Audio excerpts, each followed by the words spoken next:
नमस्कार, मी वैद्य निलेश पाटील, MD आयुर्वेद.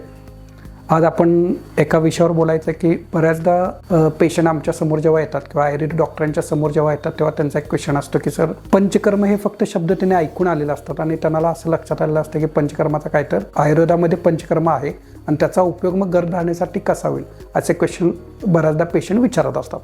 कसं आहे, पंचकर्म म्हणजे 5 कर्म, ज्याच्यामध्ये वमन, विरेचन, बस्ती, रक्तमोक्षण, नस्य असे 5 पंचकर्म आहेत. त्यातला वमन हा कफावर काम करतोय. आता कफावर काम करणारे किंवा चिकट कप, जर स्टमकमधला चिकट कप किंवा वमनाची प्रोसेस केल्यानंतर जे काय स्त्रीबीज चांगल्या क्वालिटीचं तयार होणार आहे ना, चांगल्या क्वालिटीचं स्त्रीबीज तयार करण्यासाठी आपल्याला वमनाची गरज असते. विरेचन हे गर्भाशयाकडे जाणारे किंवा रिप्रोडक्टिव्ह ऑर्गनकडे असणारी उष्णता किंवा पित्त किंवा त्या जागेकडे जाणारं रक्त आहे ना, ते गरम रक्ताचा पुरवठा कमी करण्याचं काम हे विरेचन होतं.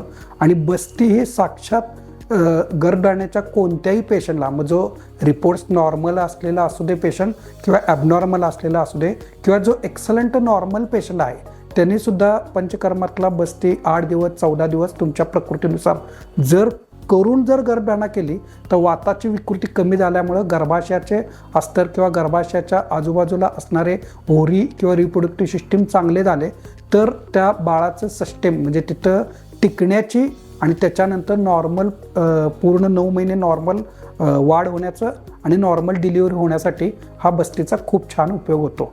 नस्याचा उपयोग काय, नस्य दिलं की आपल्याला मेंदूमध्ये जे सिस्टीम्स आहेत की ज्याच्यानं आपल्याला गर्भाशयाकडे जाणारे इम्पल्स आहेत ना, तर ते सुधारण्यासाठी आपल्याला नस्याचा उपयोग होतो. रक्तमोक्षणचा उपयोग गर्भधारणेसाठी होतो का, तर फक्त ज्यांना इरेग्युलर पिरियड्स आहेत आणि ज्या टाईमला पिरियड्स येत नसतात त्याच वेळेला जर क्युबायटल वेनमधून रक्तमोक्षण म्हणजे आपण ब्लड लेटिंग जर केलं तर त्या सलग 3 महिने रक्तमोक्षण एखाद्या स्त्रीचं केलं तर जिची पाळी इरेग्युलर आहे तिची पाळी रेग्युलर करण्यासाठी रक्तमोक्षणचा उपयोग होतो. धन्यवाद.